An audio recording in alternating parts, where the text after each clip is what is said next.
iniciar con lo que es este módulo acerca de motilidad, deglución y odontogeriatría. Tengo el privilegio de presentar a la primer ponente de este módulo. Ella es la maestra Claudia Mimiaga Hernández.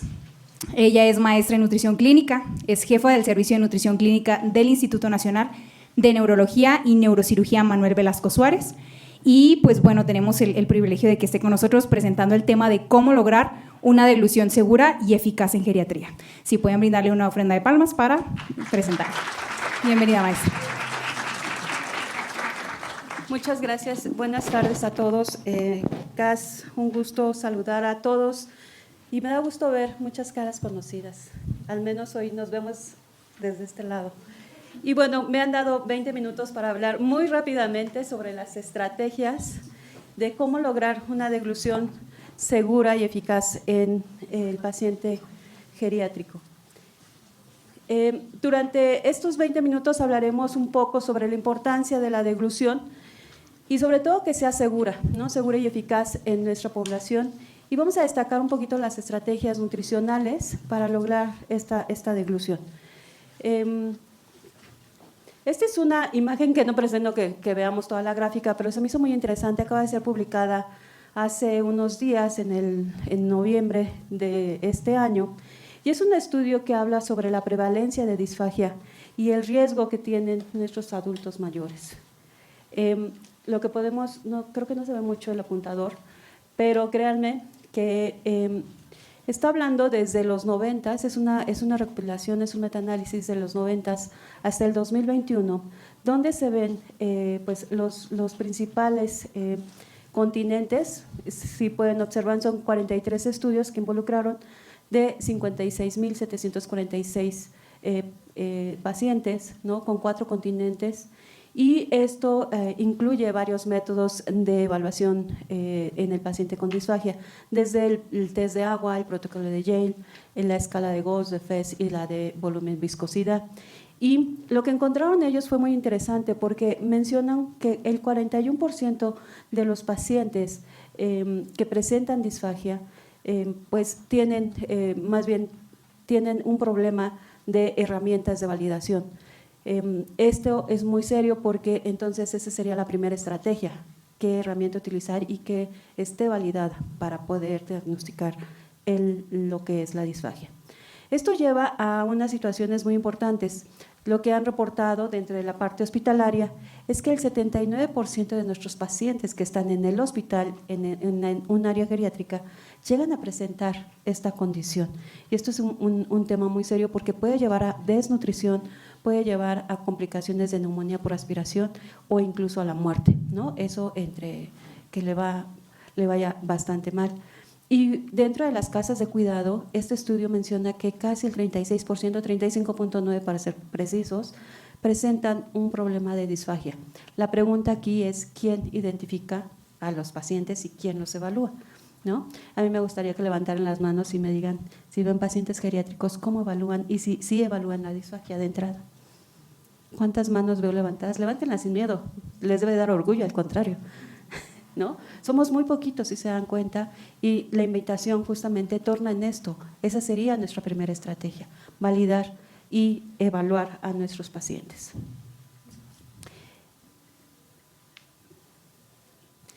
El adulto mayor, esta gráfica me gustó mucho porque normalmente hablamos del proceso de atención nutricional, ¿no? Este riesgo, identificación de riesgo nutricional, y la disfagia es un riesgo nutricional que nos va a llevar a desnutrición, pero podemos observar que el paciente mayor va a desencadenar dentro de la disfagia causada por múltiples factores. Aquí solamente pongo algunos de ellos, como son tratamientos, ¿no? A veces las pastillas son impresionantes que les dan a los pacientes y eso va provocando esta alteración, la pérdida de la plasticidad cortical, la disminución de la capacidad sensorial, importantísimo como el olfato y el gusto, el estado bucodental, ¿no? Las adoncias, el cambio, ¿no? De la salivación que tienen los pacientes, la disminución de la elasticidad de los tejidos, sarcopenia, dinapenia, los síndromes geriátricos como la fragilidad y muchas de las patologías asociadas que contiene o que van desarrollando nuestros pacientes van desarrollando esta problemática. ¿Cuál es nuestra primera estrategia? Entonces, evaluar. ¿no? Y diagnosticarla. La segunda sería trabajar en equipo multidisciplinario. Y esto es muy importante porque las intervenciones de disfagia requieren un equipo interdisciplinario y multidisciplinario. Y esto es en todo el proceso, desde la identificación hasta el monitoreo. Y esto, pues, a veces trabajamos en forma interdisciplinaria, pero no en forma multidisciplinaria, y eso va a hacer la diferencia. La disfagia, por lo tanto, es importante identificarla en cuanto a seguridad y eficacia, y dentro de los cambios en la parte fisiológica del adulto hay que recordar, ¿no?, algunos puntos que son muy importantes. La disminución en la presión de la deglución faríngea. El paciente adulto mayor tiene una disminución. Hay disminución en la presión máxima isométrica de la lengua. Recordemos que la lengua al final del día también es un músculo que se tiene que ejercitar. La alteración quicrofaringia, que es súper importante y que se ha visto en forma muy específica en estudios de bario. Los residuos, que son persistentes, incluso a veces cuando come el paciente, o la penetración no patológica, que incluso por los mismos cambios que está teniendo la evolución de nuestro organismo van presentándose. Varias formas de dismotilidad esofágica o incluso disminución en el tránsito esofágico. Y algo que es muy importante, el cambio de la palatabilidad, que a veces se nos llega a ir por ahí. ¿Cuál sería entonces el plan de tratamiento? Pues bueno, dentro de los planes o de la intervención, una es identificar, ¿no?, la causa de la disfagia. Si tiene una historia natural, si hay un deterioro cognitivo, si hay una evolución propia de alguna enfermedad. Nosotros, por ejemplo, en el hospital vemos pacientes con deterioro cognitivo mayor, con demencias, con Parkinson y con todas las enfermedades agudas, ¿no?, como un stroke. Y esto, pues, si se suma a un estado de disfagia, pues va a ser mucho mayor. Dentro de las características también habremos que cuidar todas estas comorbilidades. Muchas de las patologías crónico-degenerativas llevan también a deterioro de esta deglución. Las infecciones de las vías respiratorias, que cada vez son más frecuentes, este deterioro cognitivo, que ya seguramente les han estado mencionando a lo largo de este día. Incluso la motivación que tiene el paciente para masticar o para deglutir, ¿no? Y dentro del plan de tratamiento tenemos que identificar a partir de estas escalas que deben de estar validadas si hay un buen control, ¿no?, de esa fisiología para poder trabajar dependiendo de las condiciones que estén disponibles en nuestro paciente para poder hacer la intervención. Yo me enfocaré solamente en las intervenciones actuales que comprenden principalmente medidas compensatorias y medidas de rehabilitación. Las medidas de rehabilitación principalmente están enfocadas a la parte de la logopeda, la fisioterapeuta, ¿no? Pero dentro de la parte de nutrición entran las medidas compensatorias. Importantísimo manejar la textura de la dieta. Esto ha evolucionado de una forma muy padre, muy lineal, y ha crecido, y creo que hoy hay responsabilidad de todos los profesionales de la salud conocer estas herramientas. Corregir la postura al comer y los movimientos, el cuidado bucal y el estímulo sensitivo oral. Esta es la primera herramienta, que es la técnica de ITSI. No la desmenuzaré por el tiempo, pero es importante tener presente las características de ITSI. ITSI lo que se encarga es de evaluar, ¿no?, los niveles de textura que va teniendo nuestros líquidos y nuestros sólidos. Es una iniciativa, ¿no?, que se dio desde hace algunos años y que hoy las asociaciones y los colegios también se han subido a esta iniciativa y que ha ido mejorando día a día. Hoy se enseña incluso desde la licenciatura, porque creemos que es importante que nuestros egresados dentro de la licenciatura conozcan estas herramientas para hacer una buena intervención ya desde que salen. Dentro de los diferentes niveles existen 7 niveles, y esto es muy fácil porque hablamos de 7 niveles, 4 o 3, mejor dicho, con textura líquida. El 3 y el 4 puede entrar como sólido o como líquido, y lo más importante es que utilicemos una jeringa estandarizada de 10 milímetros y con un largo de 6.5 15 centímetros o 61.5 milímetros con una terminación en la punta del rear tip. Esto es importante porque si no usamos la técnica adecuada y la validación adecuada de la jeringa, pues entonces no estamos haciéndolo bien. ITSI lo que maneja son esta pirámide que se encuentran, y ustedes pueden ver desde el nivel 0 hasta el nivel 7 y habla justamente de los líquidos y convergen con los sólidos. Pero ustedes pueden ver una pestañita que sale por ahí a partir del número 5, donde dice que son alimentos transitivos. Es muy importante conocer estos alimentos transitivos porque esos son los que se modifican en la boca. La nieve es un alimento transitivo. Cuando nosotros lo tenemos en la boca, cambia su textura y pasa líquido. Y un error que cometen muchas instituciones de salud es que cuando hacen la validación de la técnica, curiosamente la validan con gelatina, y la gelatina casualmente se vuelve líquido. Y por lo tanto es el peor alimento para evaluar una textura, ¿no? Entonces, si se dan cuenta, este alimento sería para utilizarlo ya cuando el paciente tiene pues mayores compensaciones, tiene mejor deglución o ya está en una terapia de rehabilitación ya casi para darse de alta. Esto es súper importante y por eso me detengo en ello. ¿Qué hay que hacer y cuáles serían parte de los primeros retos a conseguir? Es la textura y la medida, ¿no?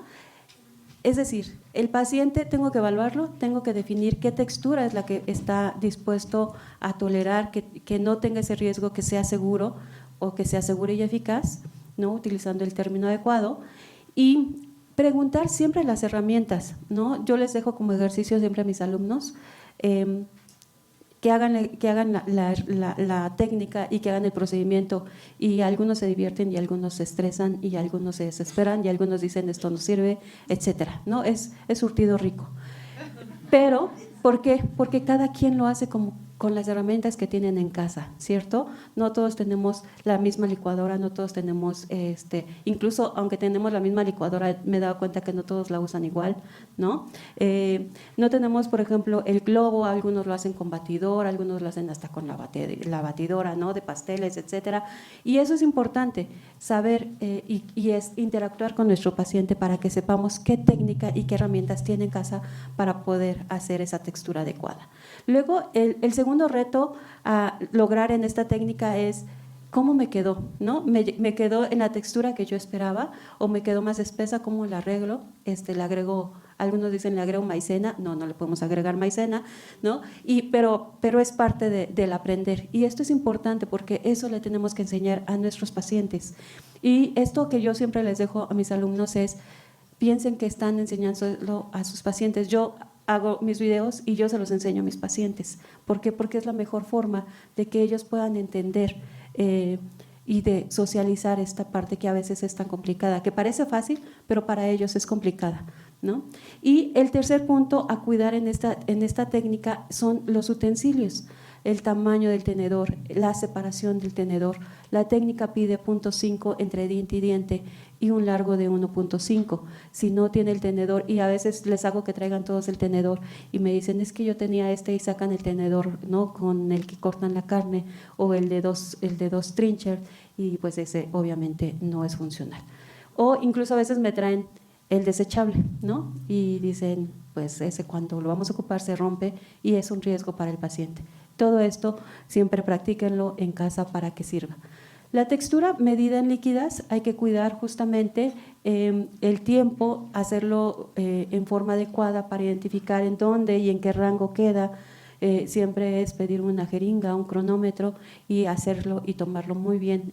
Si se dan cuenta, es una imagen de ITSI en donde vemos esas características de flujo y que a veces se llevan la sorpresa. Cuando compran un néctar resulta que no era néctar, era líquido, o cuando compran un yogur bebible resulta que era igual líquido, ¿no? Y entonces esto se vuelve interesante. Estas son las texturas de medidas a la medida de sólidos, y esto también es muy importante porque esta imagen que nos muestra ITSI, si ustedes observan, lo sólido se pudo convertir en líquido y lo líquido se puede ir modificando para hacer presentaciones gratas. ¿Cuál es el problema que tenemos con los pacientes? que no les gustan las texturas o que no les gustan las presentaciones. Y entonces dicen, eso se ve horrible, yo no me lo voy a comer. Si ustedes presentan esto, seguro que se lo comen. Y vean, son los mismos alimentos, muchos de ellos modificados, y díganme si no se les antojan, por supuesto que se antojan, ¿no? Y son texturas de nivel 4, 5 y 7.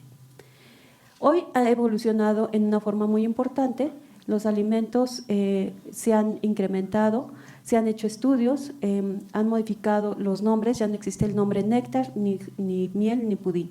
Son estos nombres que aparecen en las pirámides, y pueden ver también algunos espesantes, algunos productos que ya están en el mercado y que traen incluso el nivel de textura.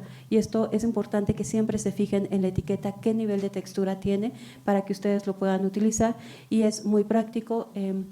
Yo les digo, son como tipos gelatinas y ser gelatinas, y el paciente cree que está comiendo algo que se le antoja, ¿no? Algo fresco sin serlo. Y eso a veces funciona. ¿Qué pasa? Las guías internacionales mencionan en pacientes que no están intubados y que están en un hospital, la textura se debe de considerar, ¿no? El paciente, si no deglute, si no traga, si no se puede utilizar la vía, hay que colocar una sonda y seguir haciendo esta terapia de rehabilitación para que mi paciente no se desnutra. Hay que poner esa sonda si el paciente consume menos del 25% de su consumo en forma cíclica o nocturna. Eso lo llegamos a hacer nosotros en el hospital, ponemos la sonda en la noche y en el día dejamos que coma conforme él desee, y vamos evaluando el consumo y la cantidad. El bolo alimenticio, ¿por qué es tan importante el tamaño? Y me gusta esta imagen porque este personaje nos muestra justamente la lengua, ¿no? Y la lengua tiene una función muy importante. Recuerden que la parte anterior forma el bolo, sirve para formar el bolo, pero la parte posterior sirve para la propulsión, y entonces tienen dos tipos de fibras musculares, las dos, la lengua, y esto es importante ejercitarla. Parte de los ejercicios de rehabilitación son para esto. Recordemos nuestros sabores: ácido, amargo, dulce, salado y umami, que está en el centro, ¿no? Que es el último sabor que han identificado y que tiene pues cierto compromiso y una importancia. Casi termino con esta parte y con mi presentación mencionando que se han hecho publicaciones de estimulación, haciendo intervenciones de estimulación de los sabores. ¿Y por qué es tan importante? Porque se ha visto, este es un metaanálisis que se hizo del 2003 al 2021 en diferentes países, si ustedes observan, y lo que podemos observar es que encontraron tres características, tres sabores importantísimos para mejorar el estímulo: la piperina, la capsaína y el ácido cítrico. Si ustedes me preguntan cuál me gusta más, me quedo con la pimienta, porque ¿qué creen? También yo no como picante, y el ácido no me encanta lo amargo, pero tienen que pensar un poco en sus pacientes. Y vean, las dosis son muy pequeñitas: piperina de 1 milimol por litro, la capsaína de 150 micromililitros, o sea, es nada, y ácido cítrico 2.7% de partes por volumen. Y estos tienen tres cosas interesantes. La capsina puede estimular la corteza cerebral, mejora la seguridad para deglutir y reducir los residuos orales, súper importante, y faringios. ¿Cuánto se recomienda? De 1 a 3 veces por día, por 3 a 4 semanas. O sea, es algo interesante. Esta es una publicación que se dio justamente en mayo de este año. También ayuda a estimular la parte subaguda con dosis bajas, ¿no? O mucho más bajitas, de 10 a 5, y puede inducir cambios en la plasticidad cortical. Esto súper interesante para nuestros pacientes, relacionado con la deglución, mejora la biomecánica y la seguridad. El ácido cítrico mejoró significativamente también la deglución en disfagia neurogénica, en la biomecánica por las concentraciones bajas de mezclas agridulces, pero cuando lo mezclan con agridulce no se ve esa diferencia, y muestra lo que es la capsaicina, mostró efectos magnéticos a nivel transcraneal y en relación con los otros dos componentes. Esto es interesante entonces, y la última parte que ponen en esta revisión es que la combinación de estímulos ácidos y fríos tiene una mejor intervención que los estímulos ácidos solos. Y esto puede hacerles lógica porque a todos les gusta, la mayoría les gusta, casi todos, siempre cuando compran dulcecitos, al menos en mi clase, son salados, ácidos y picosos, ¿no? Entonces, curioso, y ya están algunos salivando. Entonces, ¿con qué me concluyo y cierro esta presentación? Con los desafíos que tenemos y consideraciones futuras. Tomar conciencia de los beneficios y desafíos del papel que juega cada integrante, ¿no?, dentro del equipo de atención. La comunicación entre equipos es fundamental para implementar y completar bien, ¿no?, la evaluación y el logro que sea un éxito. Y es necesario siempre explorar herramientas de evaluación efectivas con alta precisión y con menos efectos secundarios en nuestro paciente. El mayor reto de todos, sin duda, será nutrir a nuestro paciente con calidad y con calidez. Muchas gracias.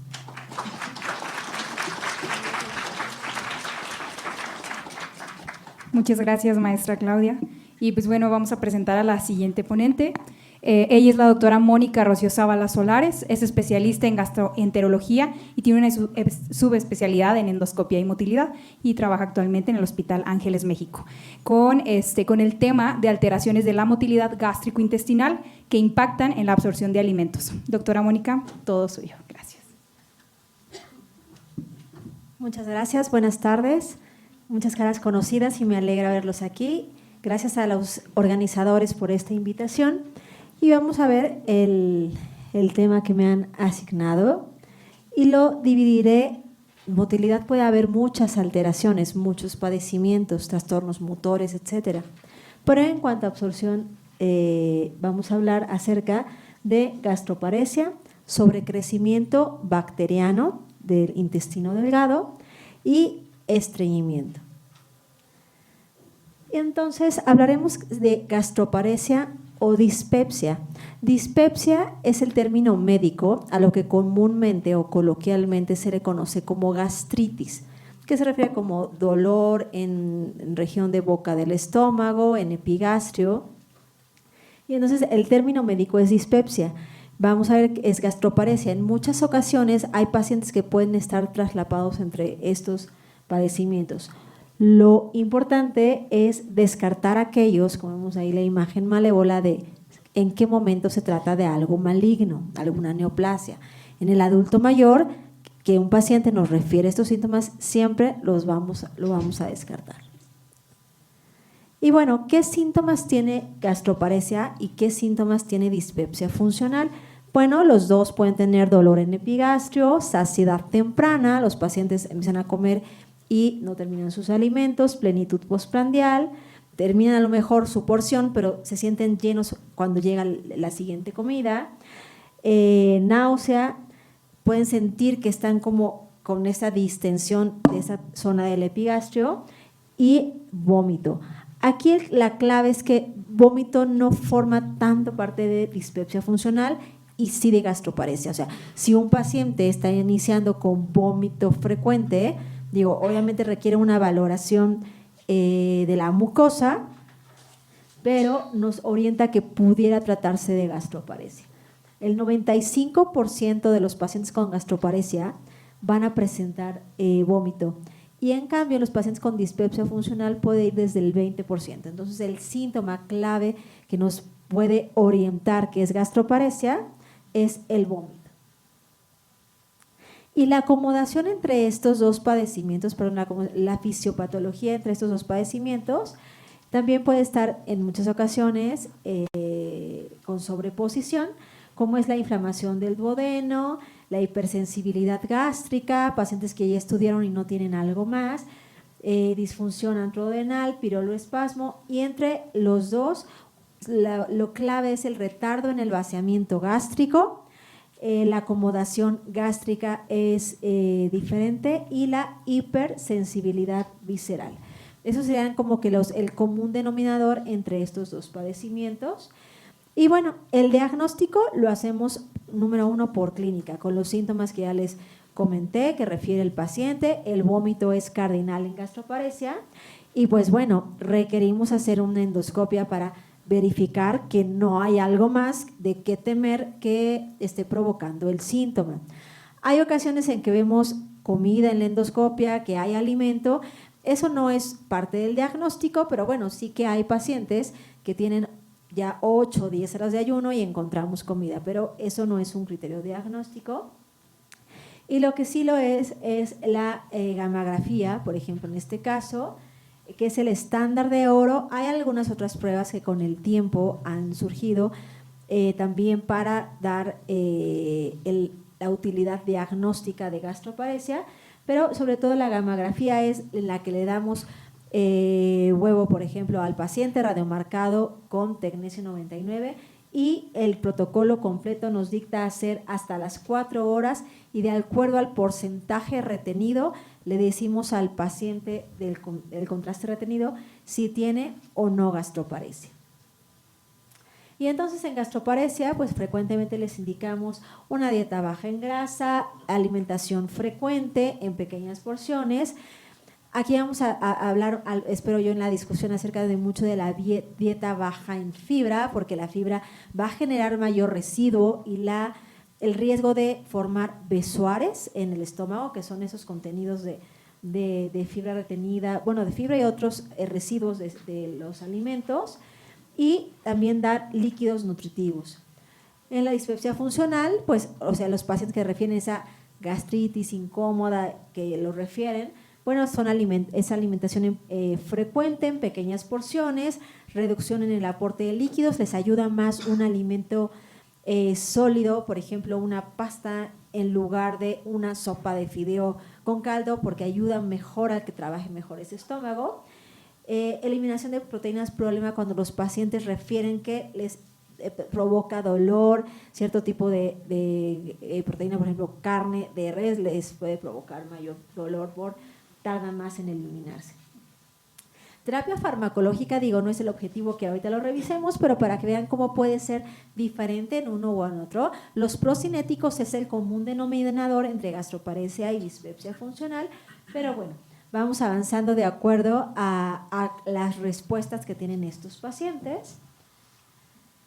Y bueno, ya que tenemos en gastroparesia, les comentaba yo acerca de la gamografía. La gamografía también es de utilidad porque actualmente, de acuerdo al porcentaje retenido en este estudio de este contraste, se va a dividir en leve, moderada y severa, con los porcentajes que están viendo ustedes ahí de retención del alimento a las 4 horas.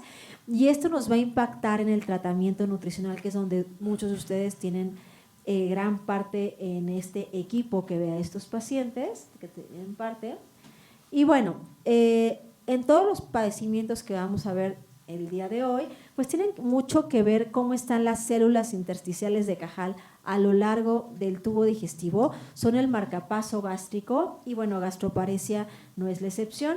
Entonces tiene mucho que ver con cuántas, bueno, si hubo alguna cirugía, porque puede ser algunas veces mecánico ese daño, pero conforme el paciente avanza la edad y se pierden esas células intersticiales de Cajal, o el paciente, un niño con estreñimiento y que sigue creciendo, va a ir empeorando ese crecimiento porque ese número de células intersticiales de Cajal ya está predeterminado y tiene que ver, conforme va creciendo, con cuántas va a contar ese organismo.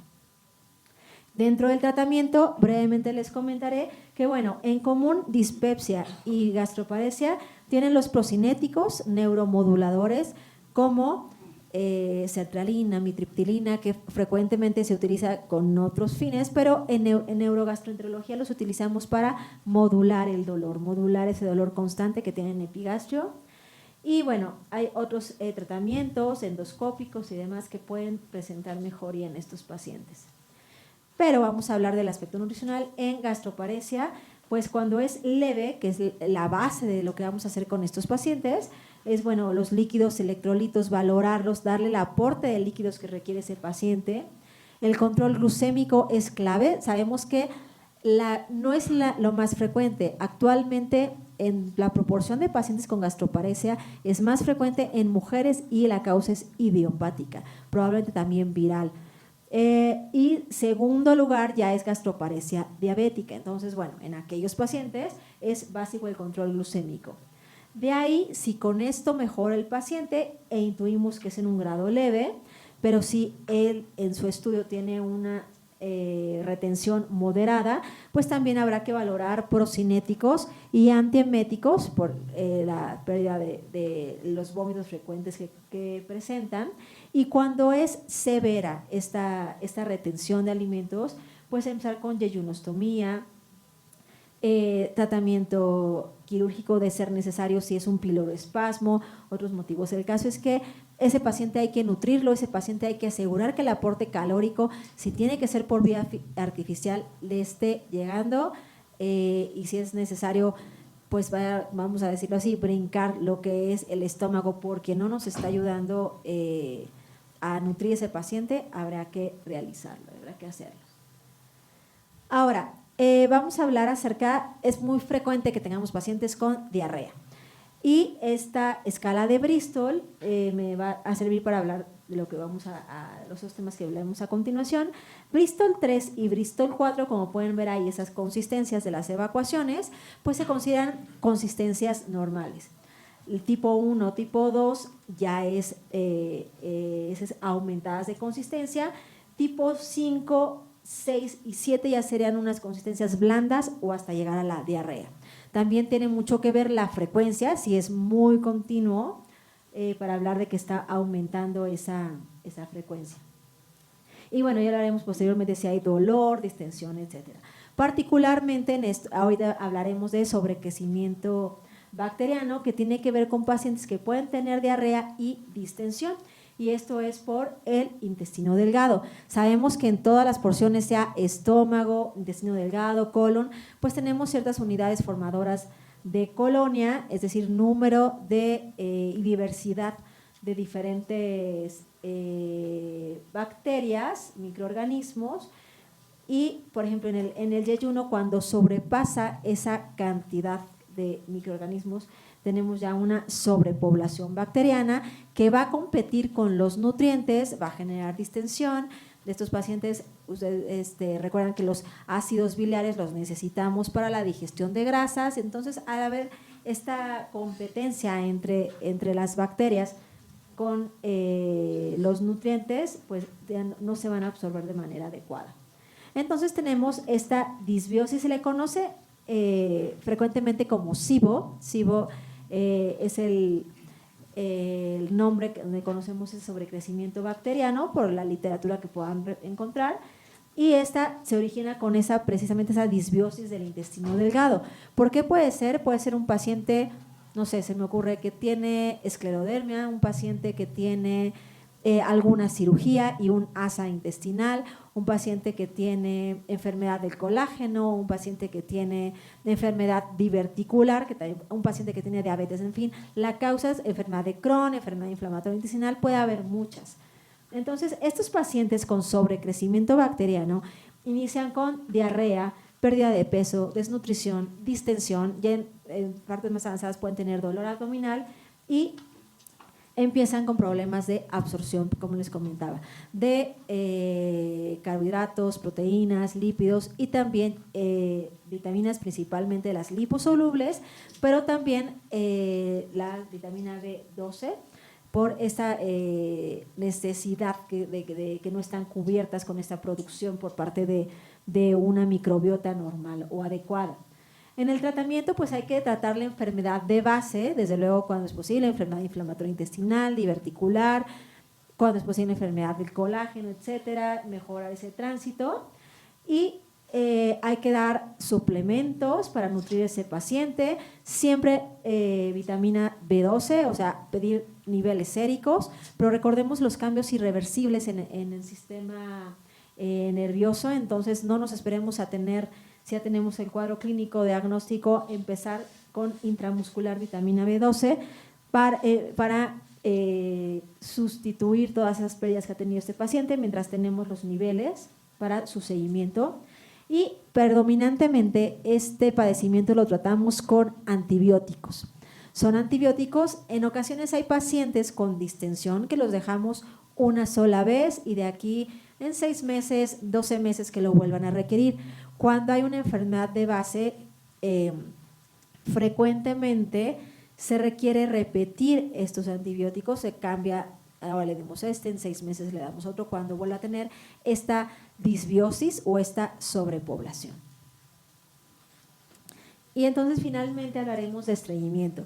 Estreñimiento tenemos aquí dos definiciones, tanto por la Asociación Americana de Gastroenterología, que nos dice que es una defecación insatisfactoria caracterizada por evacuaciones infrecuentes, dificultades con la defecación o ambos por lo menos 3 meses previos. Y el Consenso Mexicano de Estreñimiento nos dice que es una disminución en la frecuencia de las evacuaciones, aumento en la consistencia, así como la dificultad para evacuarlas, por lo menos coinciden con 3 meses de evolución. Hay un estreñimiento transitorio que todos hemos tenido seguramente cuando vamos de viaje, cuando estamos mucho tiempo sentados en algún sitio para transportarnos, entonces viene un estreñimiento posteriormente.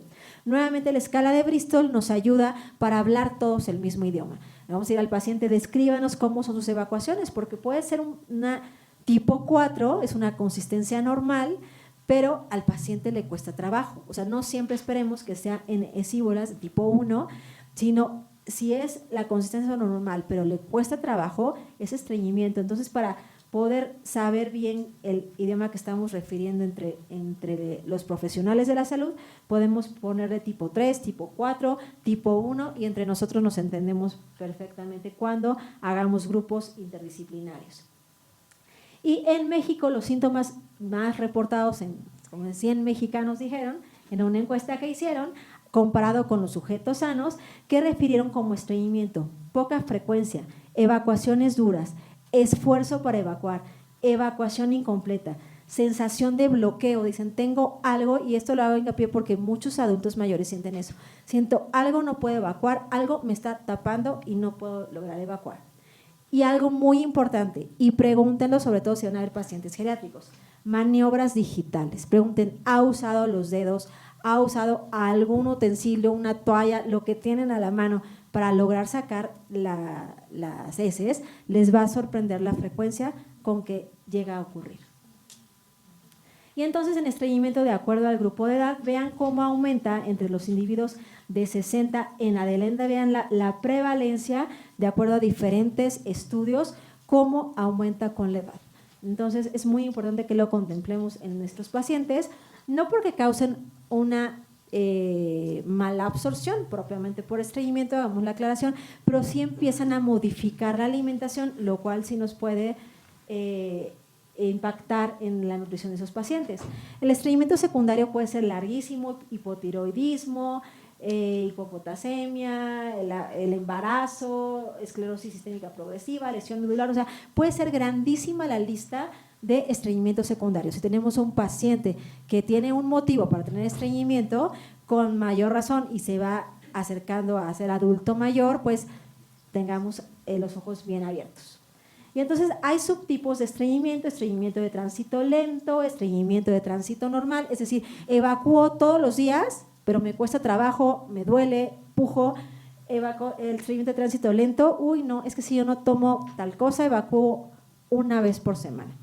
Y disfunción de piso pélvico, aquellos pacientes que tal cual describen esa obstrucción. O sea, siento que tengo ahí la materia fecal, pero no la puedo sacar. Bueno, y hay que ver si es una impactación, ya también porque el paciente tiene muchos días sin evacuar. Entonces el tratamiento, pues número 1 es evitar ir con el celular. Antes era el Universal, el Excelsior, hola, vanidades, o sea, no, ahorita le decimos no vamos con el celular al baño. Y no estar, voy a aprovechar para contestarle al paciente y a revisar los chats que tengo pendientes. Digo, todos tenemos pendientes y aprovechamos, ¿no? Pero no hay que hacerlo. En el baño no. Y entonces decirle a un paciente que si ya tiene 5 minutos sentado, así nos enseñaron en el kinder, pero no nos acordamos. O sea, te doy chance 5 minutos. No evacuaste, vámonos a seguirle. Así es. O sea, 5 minutos, no evacuaste, te levantas y al rato te vuelves a sentar cuando tengas ese llamado de la naturaleza, ese cólico, te vuelves a sentar, si no, no. ¿Qué les decimos siempre? La ingestión de agua, ¿no? Y ya ahorita se ha visto recientemente que sí, hay que dar de acuerdo a los requerimientos de cada persona. Pero hay pacientes que dicen se toman 2-3 litros y tienen estreñimiento. No es el único motivo. Hay que dar el estreñimiento, la deshidratación sí puede impactar, hay que tener un paciente bien nutrido, pero el hecho de tomar agua hasta de más, no demos ese mensaje a los pacientes, eso no funciona. Y, ¿qué les decimos? A moverse, a hacer ejercicio. Es verdad que aquellos pacientes que se mueven mejoran los movimientos, esas células intersticiales de Cajal, estamos diciendo muévete. Y bueno, ustedes son los expertos, la gran mayoría, acerca de la fibra, los requerimientos por parte de la OMS, 25 gramos. No les voy a dar más del tema que ustedes ya conocen. Hay pacientes en quienes no les podemos dar fibra tanta como quisiéramos, como en gastroparesia, etcétera. Hay otros sustitutos, suplementos que nos ayudan, pero lo más importante es no crear la culpa en los pacientes cuando lleguen con nosotros.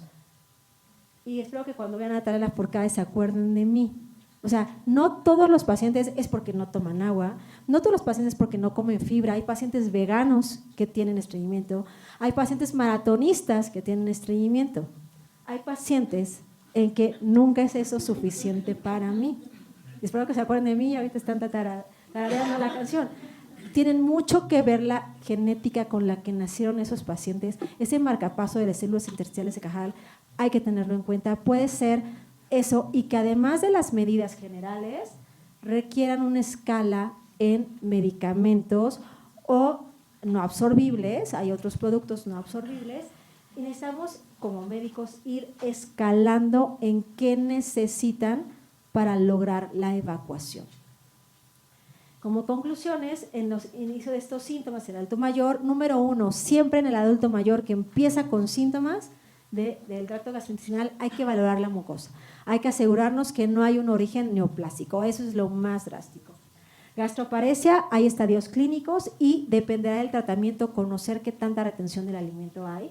Sobre crecimiento bacteriano, hay que tratar la enfermedad de base, hay que dar antibióticos, manejo de la desnutrición y la pérdida de peso que han tenido estos pacientes, la diarrea, y frecuentemente van a requerir probablemente tener en este equipo interdisciplinario el uso de antibióticos, si es que no se mejora esa enfermedad de base. Hay pacientes que es la primera vez que lo tienen y no lo vuelven a requerir. Y en estreñimiento, medidas generales, y el adulto mayor frecuentemente, además de las medidas que le podamos proporcionar, va a requerir tratamiento farmacológico. No es suficiente en ocasiones para ellos. Muchas gracias.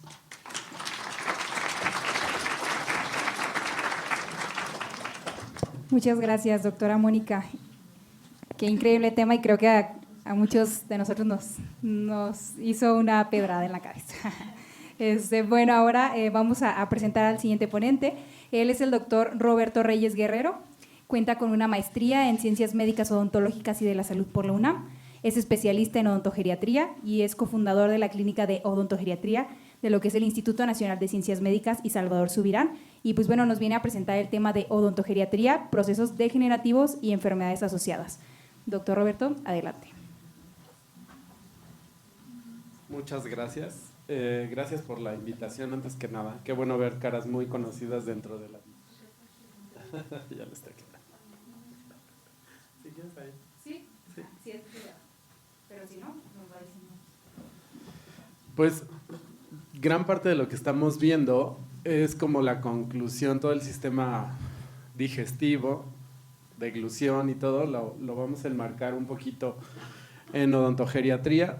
Ahorita vamos a entender muchos porqués, o espero que tengan mucho más dudas de lo que estamos hablando. Pero bueno, todos tenemos alguna experiencia dentro de la odontología, realmente nos guste o no nos guste.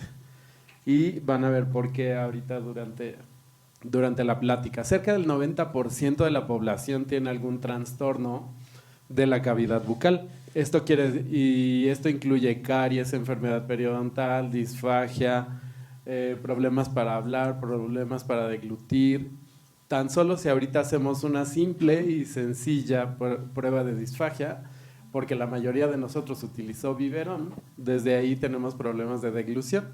Cerca del 90% de la población en México tiene una deglución atípica, y esta la tienen desde que son niños.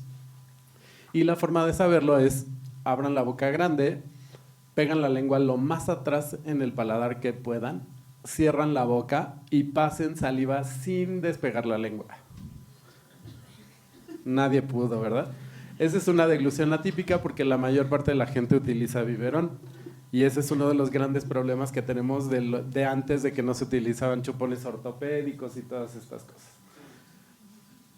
La cavidad bucal tiene muchísimo que ver con se llama sistema estomatognático, ahorita les voy a dar la definición, pero básicamente nosotros tenemos que entender que la boca tiene que tener alimentos que sean organolépticos, que sean agradables a todos los sentidos. Debemos de tomar en cuenta que la boca forma parte de la formación de la personalidad, es parte de nosotros, por ahí conocemos el mundo, por ahí lo sentimos, por ahí lo decidimos qué llevarnos o qué no llevarnos a la boca.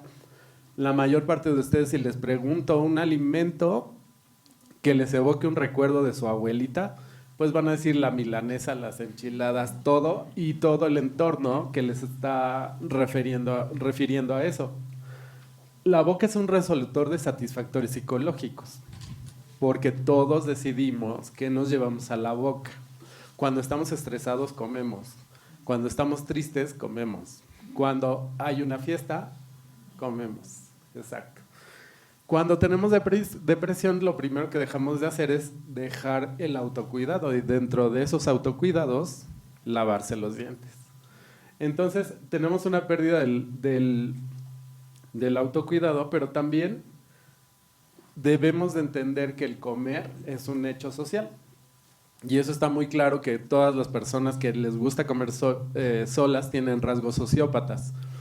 No nos van a matar a todos ahorita, pero bueno, sí tienen ciertos rasgos que tenemos que ir viendo.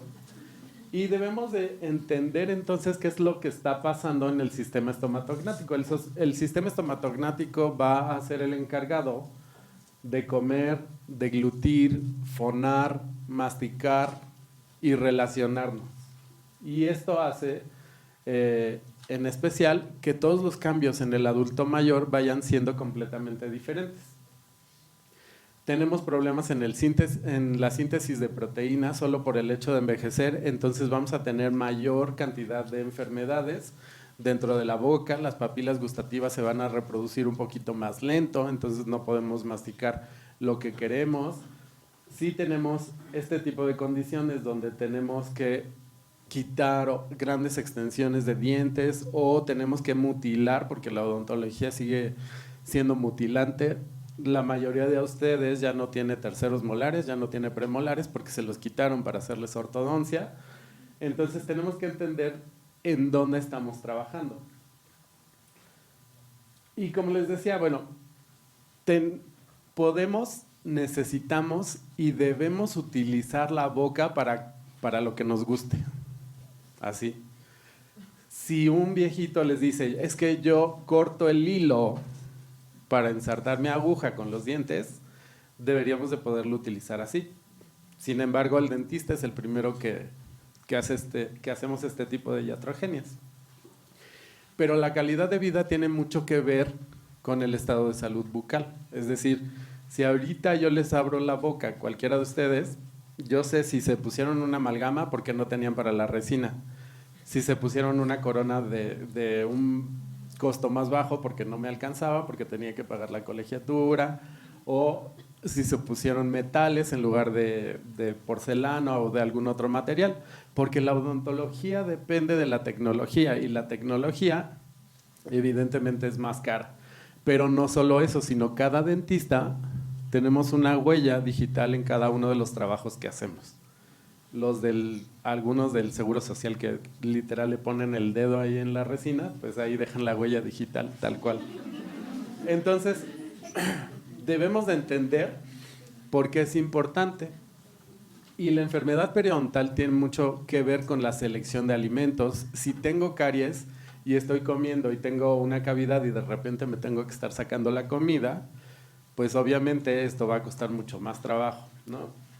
O los viejitos que tienen las prótesis y están platicando y se echa a correr la prótesis a alcanzar el postre. Todo ese tipo de cosas son muy importantes que tenemos que entender y tomar en cuenta para la selección del tipo de alimentos y cómo va a funcionar o empezar a funcionar el intestino.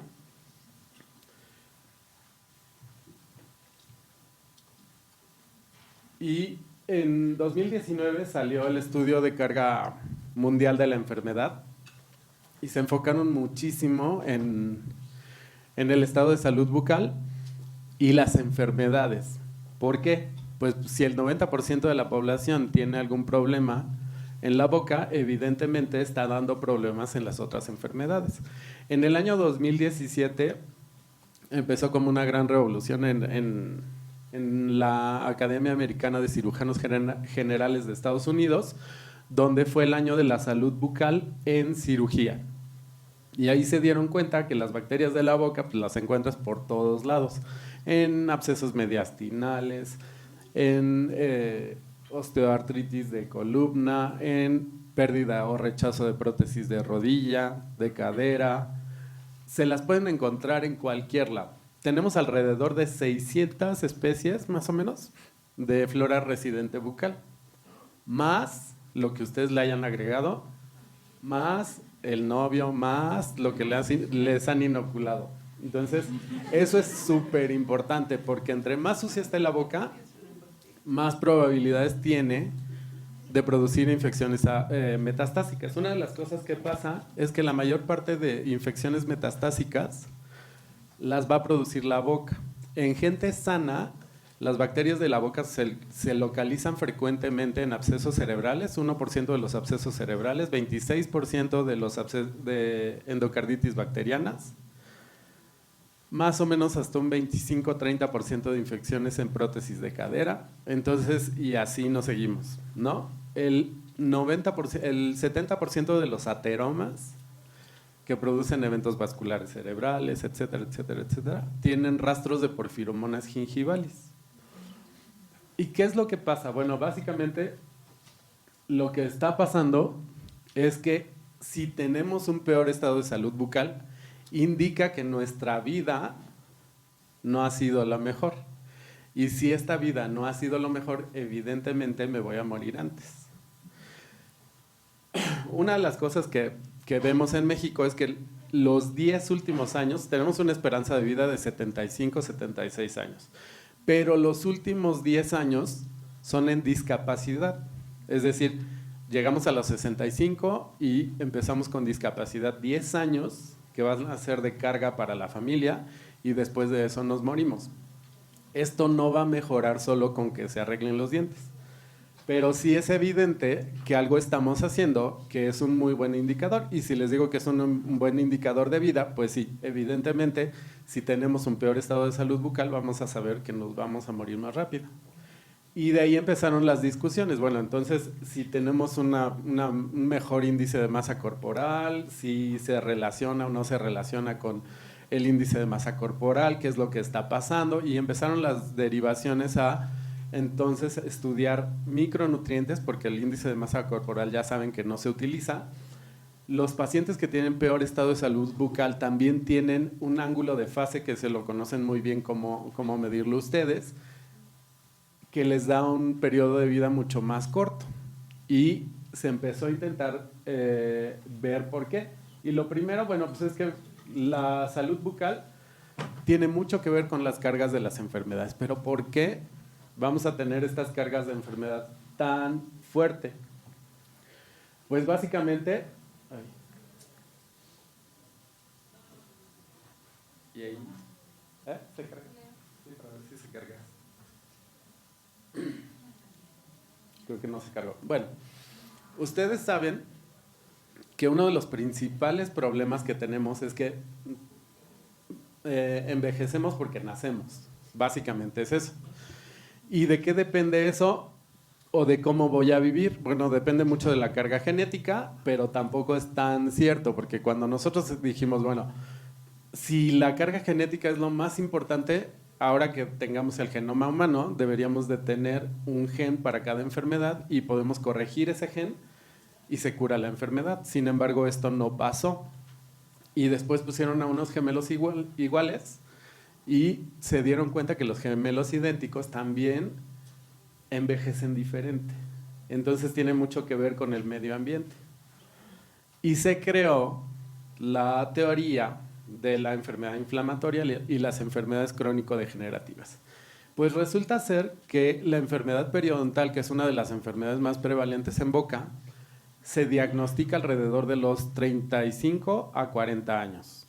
si alguno de ustedes ha tenido un sangrado gingival durante lo largo de la vida, es enfermedad periodontal.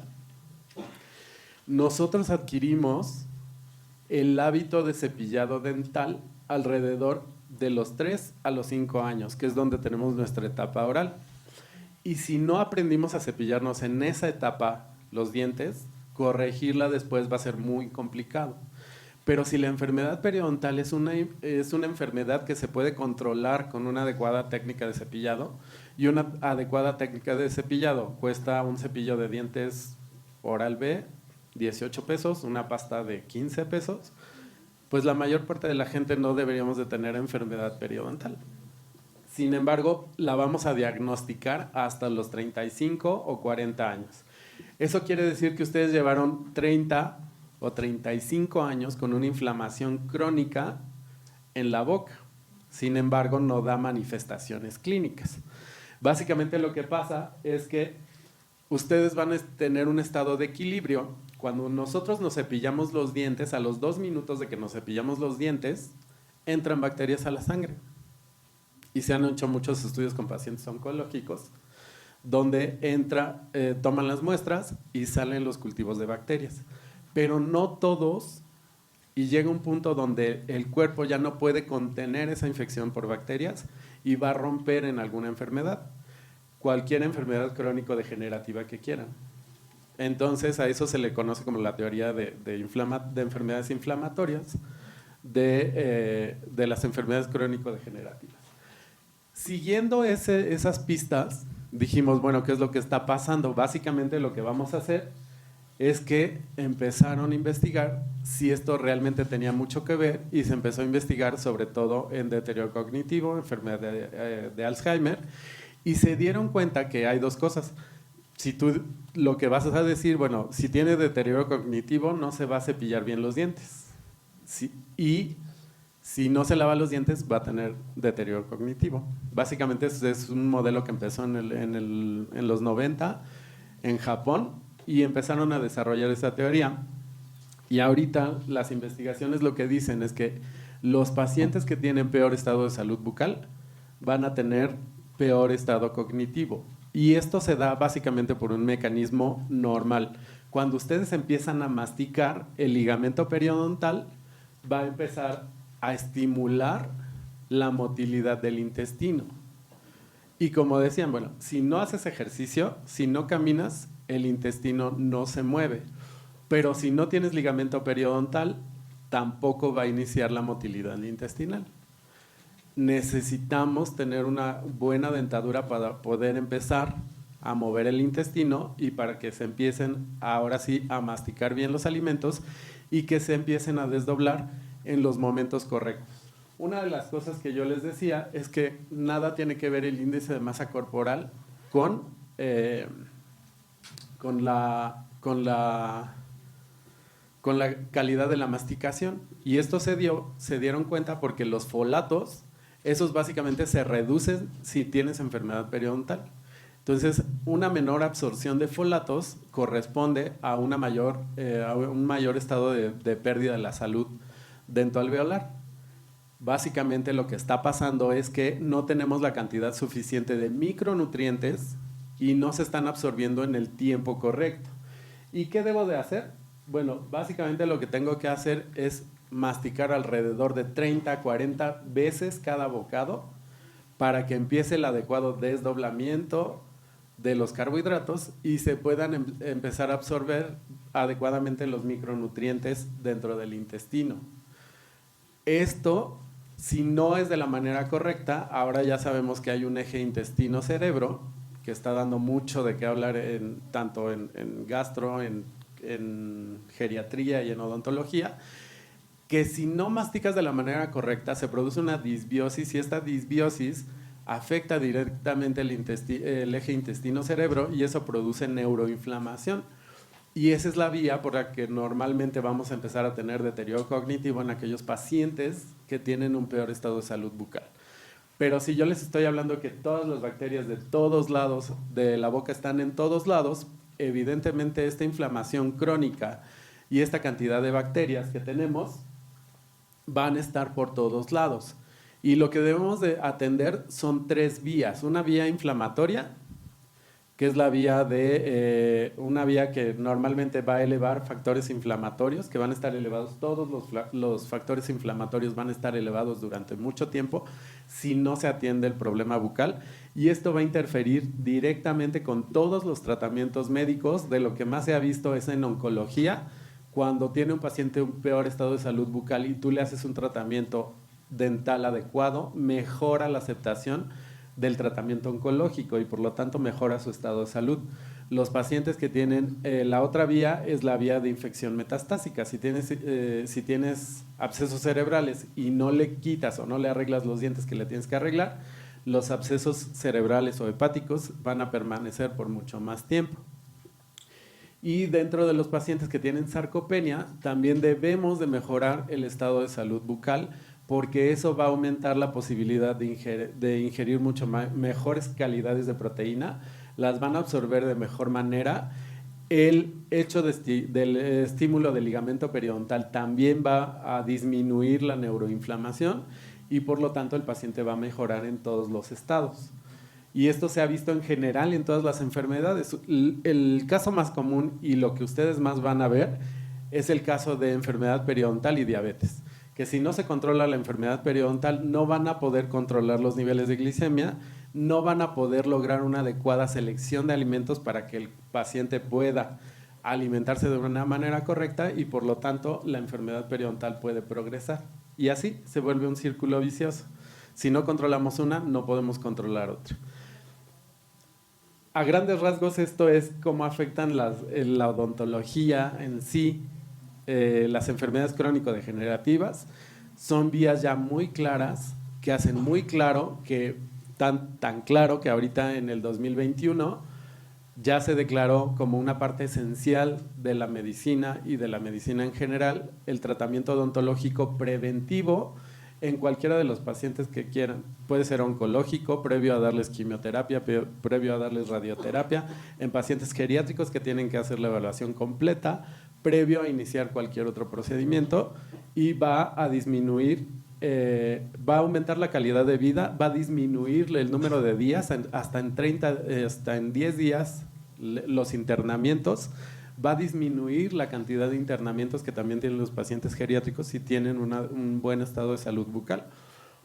Y la calidad de vida por vía de la alimentación y mantener menos discapacidad y mejor calidad de vida va a ser esencial si tomamos en cuenta esta parte de la estomatología geriátrica. Por mi parte es todo. Gracias. Perfecto, pues agradecemos a los 3 ponentes. Muchas gracias por sus increíbles temas.